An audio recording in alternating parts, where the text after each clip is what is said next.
Je salue votre nomination à ce beau ministère de la mer, tant les enjeux pour notre pays, deuxième zone économique exclusive, sont importants.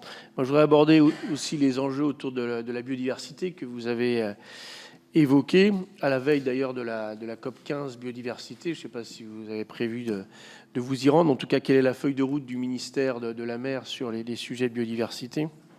Et donc, sur développement des énergies renouvelables et biodiversité, les projets éoliens offshore suscitent de vives inquiétudes pour la biodiversité marine et aviaire. Ces inquiétudes sont alimentées, comme ça vient d'être dit, par le fait qu'on manque de connaissances précises sur les incidences environnementales de ces parcs. Donc, quelles sont déjà les études réalisées sur le sujet? Pouvez-vous, à ce jour, rassurer les acteurs qui s'inquiètent de l'impact de ces projets?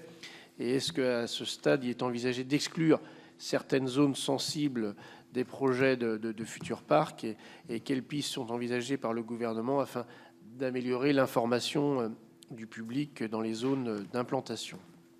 Enfin, puisque vous avez abordé aussi le sujet de la pêche, qui, à proprement parler, ne dépend pas de notre commission, mais moi, je voudrais l'évoquer dans le lien avec la biodiversité, le sujet de la pêche saine démersale, qui suscite de vives inquiétudes auprès des pêcheurs français, puisque c'est une pêche extrêmement destructrice, vous le savez, avec le déploiement de filets sur plusieurs kilomètres.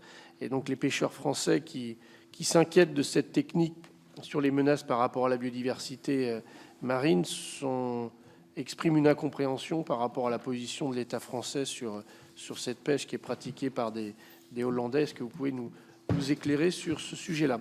Je vous remercie. Merci. La parole